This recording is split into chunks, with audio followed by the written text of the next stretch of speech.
Welcome to Soul Lab, a Christian-based podcast utilizing logic, history, science, and scripture to better understand the Christian faith. And now your hosts, Delaney and AJ. Welcome back to another episode of Soul Lab. I am your host, AJ. And I'm Delaney. And we are here today with the Amber Lia. Amber, thank you so much for coming and hanging out with us today. We're really excited to get to talk with you. I feel privileged and super blessed to be here with the two of you. So thanks for having me. Oh, trust me, it's really cool since I first met you and your husband, which was a huge blessing getting to meet you guys. I've always thought, man, it'd be really cool to get to talk with you on a podcast because you've done some pretty incredible things. Yeah. And I would like to encourage you and give you the opportunity now. Do you mind sharing just like some things about you? Yeah. Is that, if you're comfortable with that? Yeah, absolutely. I mean, okay, so I grew up in California and my family moved to Tennessee about coming up on 3.5 years now. And we love it here. It's been amazing. I live in a testosterone home because I have 4 sons and my husband. So it's a lot of testosterone and it's noisy and it's smelly and it's amazing. And I can't imagine anything different. So I feel like that's like a big accomplishment to survive, living in a house of boys as a boy mom. But yeah, I started out as a high school and middle school English teacher. I taught literature, college level literature. I've always loved communications in that way, stories. And eventually when I had my first son, I really wanted to be able to have a little bit more of a flexible schedule. So I started just working from home, started writing books. Didn't want to, actually. Everybody said, you should write books. You're an English teacher, you studied literature. But I taught Shakespeare. And when you teach Shakespeare, like, how could you possibly have anything worthy to say about anything was sort of my attitude. But, God had his way with me. And I wanted to maybe write like a great American novel. And instead, God's ways are always better than ours. He has me writing nonfiction. And I started writing books and blogging and really just leaning into, God, what are you teaching me? And maybe that could help somebody else. And so initially I struggled a lot as a mom, always wanted to be a mom, and then had a child who never slept and had severe colic, and I was exhausted and I started getting frustrated and angry and had to hide that for a long time, I felt, until God was like, you need to be transformed. And so he took me on this path of radical transformation in my parenting toward more gentle biblical approaches, and started blogging about that and writing about that. And that was sort of the beginning of, my life as an author, writing parenting books and then on to other things, healthy lifestyle, devotionals, and things like that. So yeah, God uses everything we go through if we let him. Absolutely, 100%. And that's my story. Absolutely. And now I believe you're in the double digits now, right? For books? Yes, 12 books. Goodness. Yeah, just had my 12th book, 11 and 12 this year, and this last year in 2025. So congrats. Thank you. That is absolutely incredible. That is incredible. It's a lot of hard work, but it's also good work. And basically, I'm a pretty messed up person, and God just uses all of those things in my life to, really glorify himself and then hopefully help others. So absolutely. I feel privileged by love that. Yeah. I absolutely love that take and that mindset on it. It really is incredible. Delaney and I have been talking more and more recently about wanting to maybe author some books. I am trying to talk her into doing a book with me. I want to do my own. And she wants to do her own.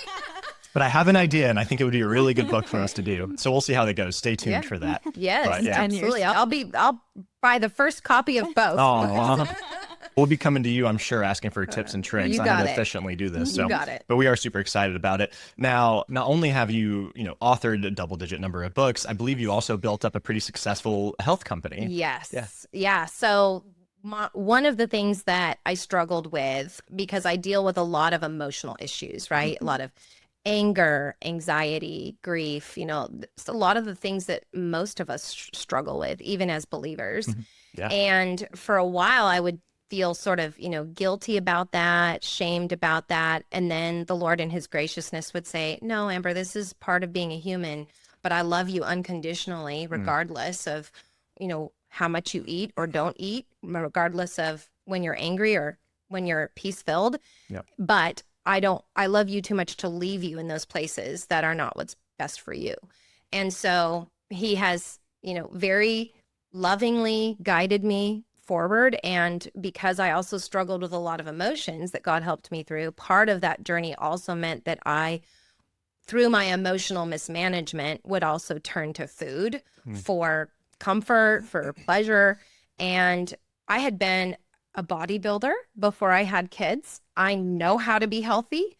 And yet life had a chokehold on me. And through all of that, even though I loved God and I was finding a lot of victory, I still had this one area of my life where I was not experiencing victory, and that was in my health. And so turning to food often, not getting enough sleep, not moving my body in healthy ways. And by the time I had my fourth son, this was 9 years ago, I was the most I'd ever weighed. I had autoimmune disease. I was facing cholesterol issues, thyroid issues. My husband was in the same boat. We were both struggling. And I just looked at these precious boys and I thought, I am going to be in the nursing home, not the cruise ship. I am going to put my kids in a position that they shouldn't be in, having to take care of me if I live that long to see them through it. And so it scared me. My youngest turned 2. He was a happy surprise baby in my early 40s. I was 42, 43 when I had him. And I just knew the trajectory wasn't good. And God had done so much in my parenting and in my life. And yet there was still this area. And I think one of the things that was encouraging to me, and hopefully will encourage your listeners, is that you can love God, you can have a passionate life with him and not be perfect. But every day is an opportunity to simply yield to the perfecting work of Christ day by day in your life. And that was next for me. And so 7 years ago, when Quade turned 2, I just said, enough is enough. And I found a simple plan that would work for me, that was medically designed. And I just took it seriously. And I just said, Lord, this is also about worship. Because when I was so overweight and unhealthy, I felt the Lord saying to me, Amber, you're missing out on the blessings of obedience. He wasn't condemning me. I didn't feel judged by him in that way, even though I was sinfully gluttonous, honestly.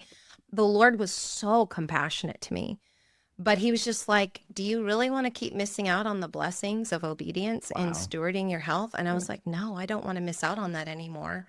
And I want this to be about my relationship with God, because every difficult thing, every trouble I'd had, every sin issue I'd had in my life, parenting struggles, all of that, each one of those was an opportunity for God to sanctify me. And so I was like, this is going to be sanctifying. I know it. It's going to draw me closer to the Lord. That's really what my life is supposed to be about, period. It's not about anything else, but I'm here to love God, to worship him, to live for him. And all of that to say, I listened to that voice. Yep, I don't know that I'm ready, but I'm going to do it anyway. Sometimes we feel like we have to feel ready. I don't think that's necessarily true. I just was willing enough to take another chance, try again. And that was it. And within 3 months, my autoimmune disease resolved, which was mind blowing. And I was like, for this reason alone, it's worth it for me to be healthy. Yeah. Went on to lose 95 pounds. It's been 7 years. I've never gained it back. And again, the Lord just was like, Amber, I've taught you some things. I want you to help others. And I really kind of resisted that for about a year. And then I just said, okay. And then he just opened up the doors, and I've been able to help thousands of people get healthy since then. That's incredible. In a really ministry focused way where this is also about, let's deal with the root issues, because it's really not about the food. This is about our emotional state, and really about dying to ourselves and growing closer to the Lord. Absolutely. So I have a massive health coaching business that I never planned for or saw coming, but God just keeps bringing people into my life to help, and it's a joy. I love it. That's incredible. That is absolutely incredible. Yes. I like how you talk about the blessing of obedience, because a lot of times, and this is something really hard to get to explain, I feel like, to non-Christians, is non-Christians will look at Christians and say, like, why is your God asking you to not have fun or not do things that you want to do? I'm like, really, in the moment, it might feel like fun, but long-term, it's not a blessing. It's not a good thing. That's right. And we talk about the blessing of obedience, like being obedient to what God calls you to do is a blessing. It's either protecting us for something or encouraging something, good for us. That's right. And then you mentioned kind of like earlier talking about how as a Christian, it's this like daily battle of just trying to get closer to God, recognizing you're not perfect. I think Paul talks about, and it's Titus 3:5, he talks about how It's like this daily washing and renewal of your spirit that you're constantly pursuing. And I like the way he phrases that, but it's like a constant thing. And yeah, as Christians, it's not like we're claiming to be perfect. Right. We're not claiming like everything's great, but we're admitting our flaws, accepting that, moving on and trying to be better. It's like a daily focus that, you know, you have if you call yourself a Christ follower. So and learning those daily focus in small ways, I say small because health really is large, but we think of it as kind of small, those daily choices teaches us discipline and bigger scenarios from those will come about. That's we have right. those big decisions to make, and so getting to the practice of that is really great. Yeah, I think that's actually, Delaney, one of the things that's been most revolutionary for me and for my clients too, and my readers, is that a lot of us tend to be all or nothing mindset. Like, we go into things with a diet mentality where we're going to be just radically overhaul everything, massive change, and it's got to be that way forever, or we're a failure, you know, or we can't do it, or we can't be successful. And it's really these very small changes, these little micro habits that have tremendous impact long term. Like, the trajectory is what I'm more focused on, not the massive overhaul in day one. So it's small little habits of things. And when you begin to do that, you start to realize, okay, I can do this. This is possible. That creates feelings of empowerment, right? And that dopamine starts building in our brains chemically, because we're seeing that we can have small victories. And that just builds momentum and actually helps us be more successful, not just in our health journey, but in other areas. So it's been a big shift for me to think I don't have to be a perfectionist mindset, all or nothing mindset. I really can do these manageable little changes, whatever it is. If it's wanting to have a better relationship with my spouse, what's one small thing I can do consistently over time? And then just kind of building on that makes a huge difference. So it's cool how to see the health journey. When you start having victory in this area, it does spill over into other areas of your life. The whole world around you begins to be, you know, a place where you think things are possible. If it's possible for me to drink more water and see the difference and how that's affecting my energy and my skin and my organ function, maybe I can do this other small thing at work that can help me in my productivity. And then your life just begins to blossom. Absolutely. So yeah, if you guys haven't figured it out yet, our conversation we're going to get to have today is kind of just all about faith and fitness. Are you honoring God with your health? Pretty much. Super excited to get to talk to Amber about it today. So for starters, we want to kind of start off with challenging the mindset of our listeners and viewers with a question. What if taking care of your health isn't just about fitness goals or losing weight? Amber said, what if there's more of a root issue? And what if it's about more so stewardship of the body God gave you? And are we genuinely using good stewardship of the body that God gave us? So that's going to be the thought we want you to have as we're going through this conversation. I just want to share some statistics on health. And I'll say this is something I'm really passionate about. I'm actually really excited to have this conversation. Fully agree with what you said a second ago. It's way more than just your physical health. That's right. And it's so hard, once again, to get people who maybe haven't made that decision to prioritize their health to understand this. But when I go to the gym, I'm not going with the mindset, I'm going to go and try and put on muscle today, and I just want to look as big and strong as I can. I'm going, no, I holistically want my body to be healthy because it impacts the rest of my life. That's like right. it does. There's so many studies on this showing that people who take care of their physical health have a stronger mental strength. They have more mental strength as well. That's right. And you have increased longevity. They have better problem solving abilities. They handle stress better. And so there's just so many other holistic positives. But yeah, just some statistics. The CDC reports that 1 in 2 adults have some chronic disease related to poor nutrition or inactivity. Okay, so CDC. And according to the National Institute of Mental Health, almost 60 million adults, so that's 23% of the U.S. population, experienced some form of mental illness in just the past year. I read sorry, I didn't mean to cut you off. Go ahead. I read a study, I don't have the quote with me because it's from a different talk I did recently, but I can pull it for the show notes.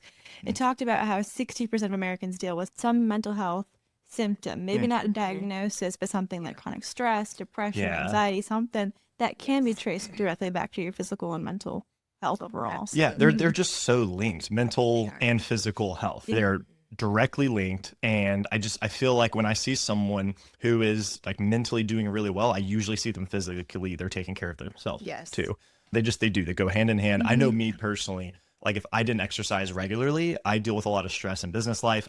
There's no way I could handle all that. personally. Yes. It's like my little cheat code that helps me deal with more. So Yep. I highly recommend it. I actually, when I mentor entrepreneurs, I tell them like, you need to, and they shocked when I asked this, but I'm like, what's your exercise schedule? Yeah. I'm like, what does that have to do with business? I'm like, no, trust me. You get a regular exercise schedule, it will drastically improve your Even business. it does. like chronic pain. I have chronic pain in my joints, and a lot of people say exercise is bad for that, but I find the opposite. When I true. exercise, it reduces that Yes, for inflammation. sure. And so I'm not sure where the myth 100%. comes from that that's not good for you, but I Yeah. definitely Right. need it Yeah. to feel good. Hopefully people will get over that. Listening Yes. to us today. Yeah, let's do it. Yeah. Let's break some stereotypes. Mhm. All right.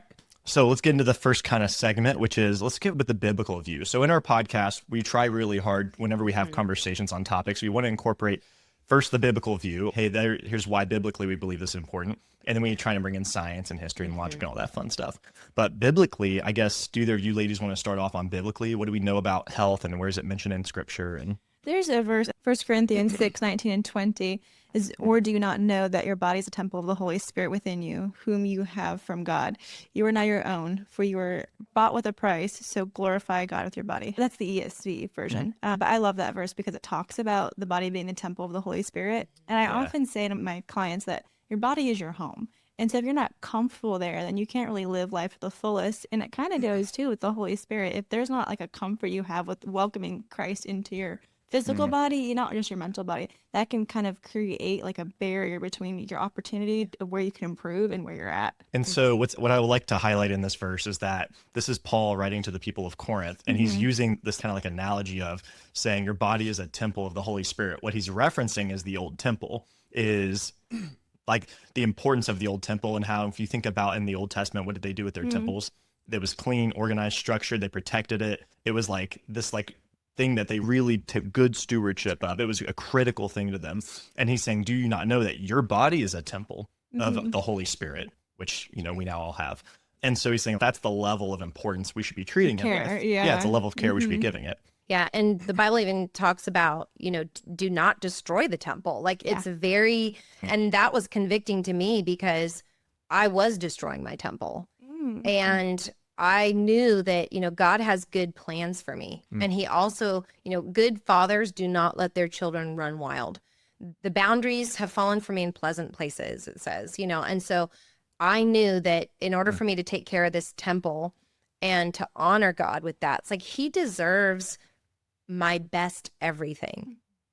If I really am full of gratitude for what Jesus did for me, the sacrifice he made for me, I want to be gladly willing to sacrifice for him. Absolutely. And so to steward my temple well is an act of worship. Similarly, AJ, like when I go out on a walk or I go on a hike or a run, that is my mental health time. I'm feeling the stress. I'm feeling the pressure. The answer for me is not to sit down and do more work. It's to get outside and go run some hills or whatever the case may be. That is me releasing all of that stress, the anxiety, the pressure. And while I'm doing that, like I've learned to, listen to a sermon, to listen to worship music. I combine those things. Like it is absolutely worship for me. And it's me saying, thank you, God, I can move. I've got legs to run. Or even if I'm bedridden, I've got arms to lift. Like whatever I can do, I get the opportunity to do that. And I want to do that as a place of gratitude and thankfulness to God for even making me, but to honor him with my body. And it does release the endorphins, which is absolutely helps mood. And this was a big connection and aha for me because I was so well known in the parenting space as a parenting expert for so long, and really learning how to help parents get away from their angry reactions and yelling and snapping and all of that. And when you are full of refined sugar, empty carbs, when you're not getting enough sleep, when you're not getting that release, it's much harder to also control those erratic reactions that we then feel so guilty about later. And so it all goes hand in hand. God is a genius. Like he's the genius. He knows what he's talking about. And so for us to take care of our temple, to steward our health, to have healthy boundaries in every area of our lives, it all goes hand in hand. It's chemical, it's physiological, it's spiritual, it's mental, it's holistic. We are one. So that's why our health matters so much in all these other areas of our lives. And I love you mentioned that God is a genius. So what's interesting is when we look at the Old Testament, we look at the 613, the mitzvot, And you see there's a lot of laws around health. Yes. Eat this, don't eat that, walk this much, do this pilgrimage, fast this much. And so there's a ton of, we'll call them dietary laws or health laws that are in there. And God is, at the time, it's this lawless world. So they needed that. They needed, hey, you should be doing these things. You shouldn't be doing that thing. They didn't really have laws and regulation like governments back then. So God's like, hey, here you go. Here's this master plan. And at the time, they were probably thinking, what the heck is with all these rules? But then now it's cool because we have our science. We can look at every single, we can find a reason for every one of those 613. Amazing. Which is really cool. But yeah, God's a genius, and he knows, hey, here's what you need to protect this body, which is your temple. Yeah. For those that maybe haven't heard about stewardship, when we say the word stewardship, we're saying, are we wisely using something? Are we using it in the way that is most efficient, best for its intent and purposes? That would be called good stewardship. And then so as Christians, we live with the mindset that nothing we have is ours. Okay. Even if I work my butt off 100 hours a week and my business does $1 million a year, that is still God's money. That's God's business, right? Even if I've developed this incredibly healthy body and spent hours and hours dieting and nutrition and getting the right amount of sleep, I still call it, this is God's body. Right. And I use, no matter what those things are, I'm called as a Christian to use those in good stewardship for God and his glory and his kingdom.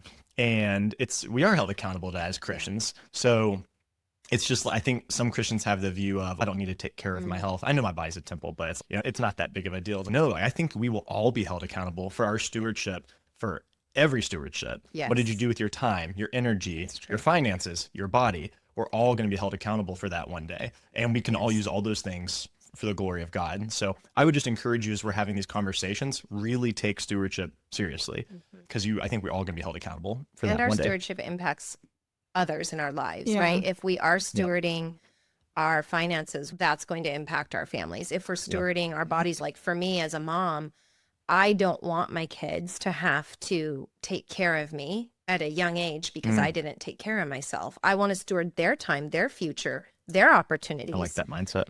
Also, when I am stewarding, my bedtime routine, that's being passed down to them. Like I'm teaching my kids how to have a good bedtime routine. So they're getting the sleep that they need. So when we steward ourselves, when we steward what God's given us, even our health, it does have a ripple effect. And I always used to tell my kids, look, your sin doesn't just affect you.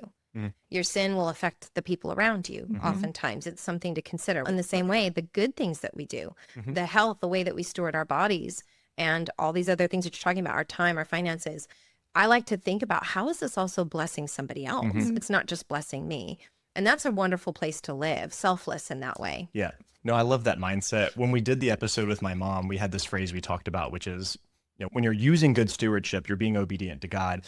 Your obedience is someone else's miracle. That's totally true. Like if you're obedient, it's gonna you can absolutely, it's gonna positively impact people. And we may not be blessed with even knowing, a lot of times how that plays out. Only God can see the whole picture. But you can know, to your point, when you do good things and you follow obedience and you prioritize good stewardship, it is gonna have a positive impact on others, and it could literally be a miracle to others. And it radically takes us away from, it's all about the mirror and vanity, which is, I think, what so many people fixate on, or I used to fixate on. When I was a bodybuilder, I fully admit it was all about, every little thing that I could do to perfect how I looked.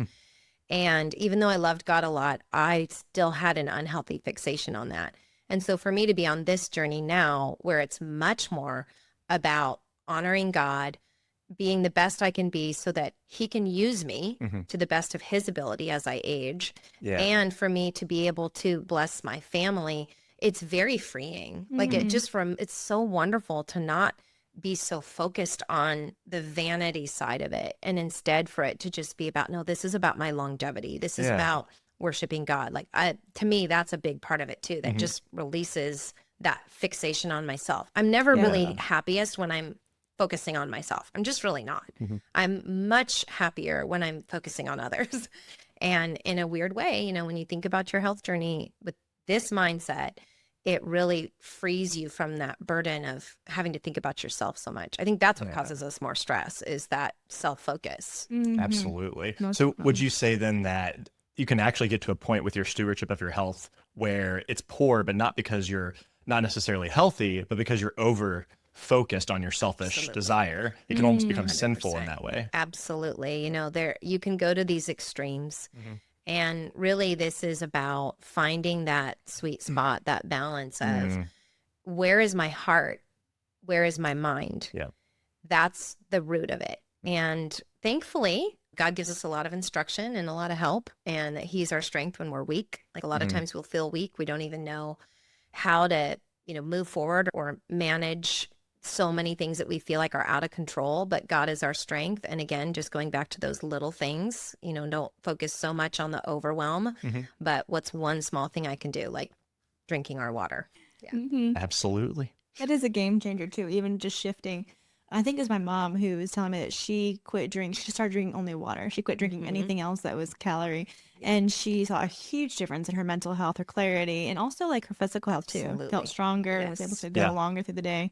Yeah, Big your difference. body requires 64 ounces of water every day just for proper organ function. So, that's 8 ounce glasses a day. Most people are not getting that. Yeah. It can make a big difference. I know for me, I used to have a major Dr. Pepper addiction. It was so bad. I drank only Dr. Pepper, like breakfast, lunch, dinner, every day. Yeah. Can't picture that. That's crazy. I do. Yeah, I do love Dr. Pepper. If y'all want to sponsor us, But no, I Like do. that, I do no. love Dr. Pepper. And I remember when I switched, I was trying to get healthy. I was in my teens. And I was like, okay, this just feels bad at this point. I was like, all right. And I cold turkey switched to only drinking water. And I felt so much better. Yeah. To this day, I drink water, and I'll drink sodas like very rarely. Yeah. I usually only drink water, but I genuinely feel so much better. Yeah. I feel like my mental state actually I feel like my cognitive abilities. It does. I say that as I stutter. My cognitive abilities are more clear. Yeah. Within 3 days, actually, your cognitive Oh, thinking really? improves. If you detox from all the sugary things and you drink your water, you get that much water. And usually by day 4, we call it the cloud lift. There's like this aha, like the clarity of mind is radical. And that's a cool point. Again, God's a genius. He designed our bodies in such a way that they respond so quickly when we do it the right way. Yeah. When we honor God the right way with our health, you can have, you talked about all those statistics, more than 84% of Americans currently are overweight or obese. And, and the majority of them are also suffering from preventable chronic disease as a result. So one of the things I love about being a health coach is I get to celebrate my clients every day that, their numbers are getting better. They're off their insulin. They're, no longer diabetic. Their fatty liver disease is gone. And we're talking like within weeks or months.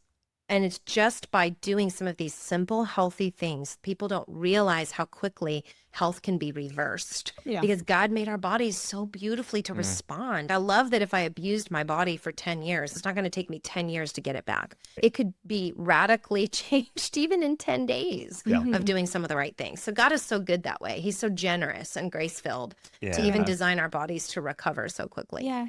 I feel, and maybe this isn't just with Western medicine, but I feel like often we are taught that autoimmune diseases are incurable, and that's not true. Not true. Yeah, and that's something with my line of work. I can only do mental health because of what I'm certified or licensed in, and that's where I kind of reach like a hitch where I'm like, I can't give you the advice I feel like you need. Yes. And that's really hard That to is kind hard. of have that red tape, as you call it, to kind of prevent you from saying what you need to say is, hey, this is something you can work on, not here with me, Yeah. but somewhere else. Yeah. And so There's a lot we can control. And I think when we are in a place where we're not healthy, we feel victimized by our disease or our environment or our circumstances or even our own selves, that we just feel like such failures.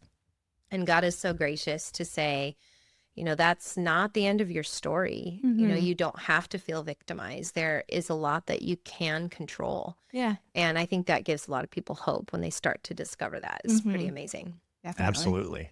So speaking of that, so when we look at let's look at the New Testament and the book of Acts and the apostles, do we really think they would have, if they hadn't done the things that Jesus had commanded them, if they hadn't especially kind of adhered to, they were still adhering to some of the old laws as well, but if they hadn't done that and taken care of their bodies, do we really think they could have made the impact they made, right? So you look at all the things that they went through, all the people that they touched, could they really have done that if they hadn't taken care of their bodies? And I say that to say, for people that are listening, is it possible that you're being limited currently by the impact you could be making in God's kingdom because you're not being a good steward of your bodies?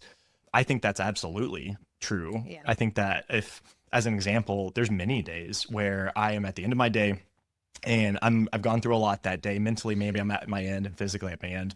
And then I'll get a phone call for someone like, hey, I really need to talk to you. Can you help me with this problem? And I genuinely think if I wasn't taking care of myself, there's no way I can handle that extra stress. You don't have the capacity. Don't have the capacity for it. But I can kind of keep pushing. And you see that. You see, people, once again, that take care of themselves physically and mentally. They can kind of take on more and handle more. And I think you get to make a larger impact in God's kingdom. And I think you limit yourself when you don't. Absolutely. I mean, one of the biggest reasons why 7 years ago I went on my own health journey is because my kids would constantly ask me, hey, Mom, come out on the trampoline with us, or can we go on a walk or whatever? And I said no so often because by 2 or 3 o'clock, I was exhausted. I was a couch potato at that point. I just didn't have it in me to even do the normal parenting things I wanted to do.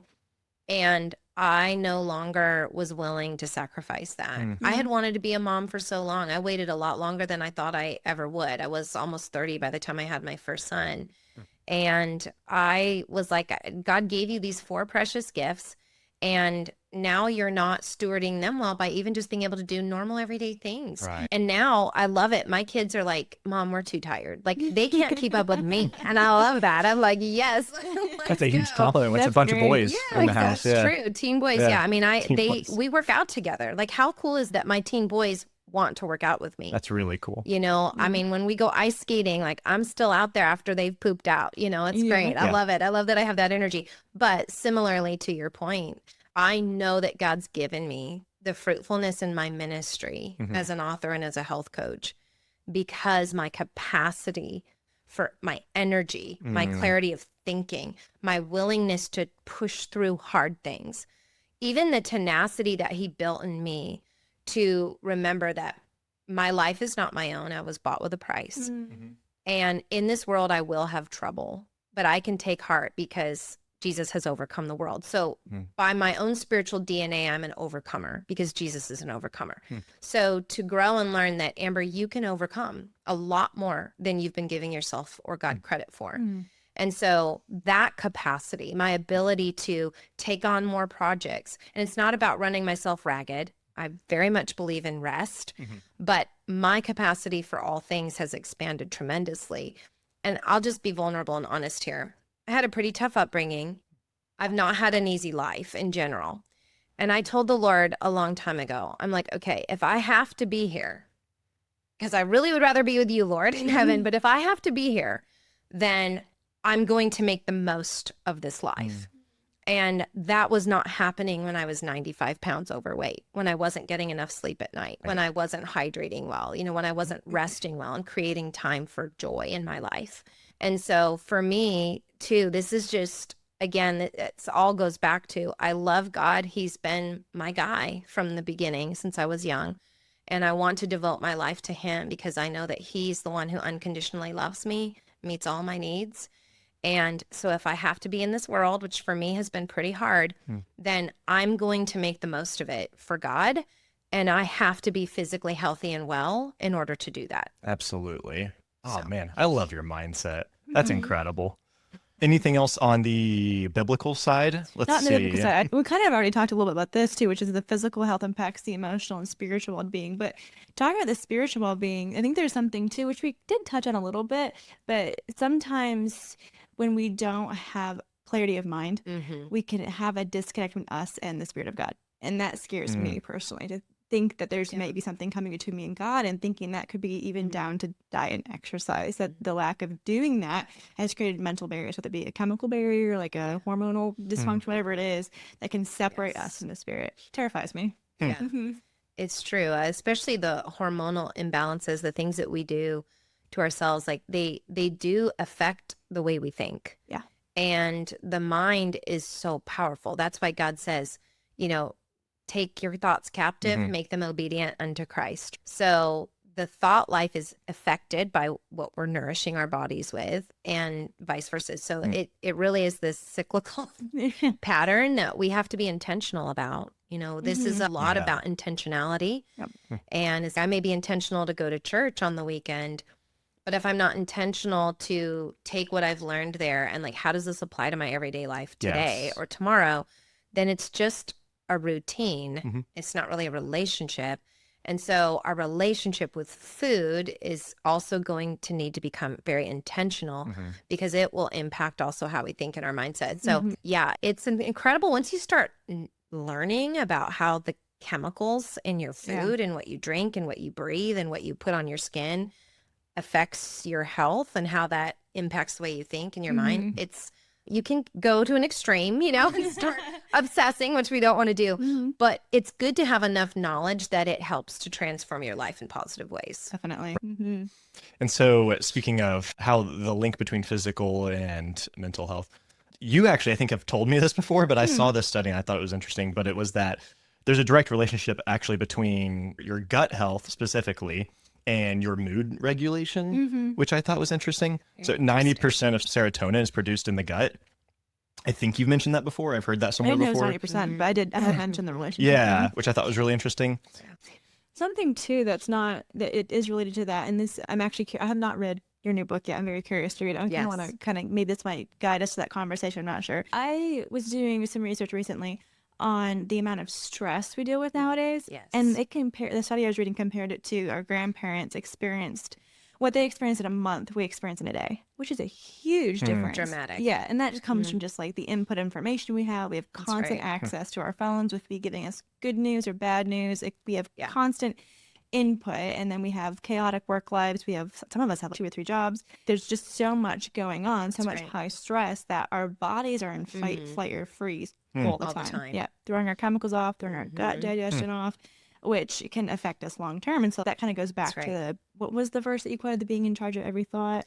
Yeah, take every thought captive and make it obedient unto Christ. Yeah, that kind of goes back to that. We have to learn how to guide those thoughts to that stress and to kind of detox from that and kind of prioritize gut health even more because it's already compromised. That's right. Yeah, I absolutely agree with that. I think that we battle today a lot more. I shouldn't say, I don't know how to word this, but I think there's more opportunity today than there probably was, more problems than there was in Old Testament times. And we have to recognize, there's a lot more things that can kind of pull us away from God and cause us to have bad stewardship or cause us to be distracted. And we have to recognize that, not use as, an excuse, but recognize it and address it. There are more distractions for sure and more responsibilities more and more knowledge. A lot of more in there. Yes. And even as adults, it's hard for us to manage, but we're just seeing younger generations trying to cope with that as well is really difficult. So putting in those healthy boundaries of how do I minimize my contact and my responsibility pressure, learning what is my responsibility and what's really not. Yeah. And I think as Christians, because we have that heart and that mindset that we want to serve, we want to be kind, we want to be generous, we can go into places that we were never meant to. And now we're no good for anybody because we're overtaxed in every way. Yeah.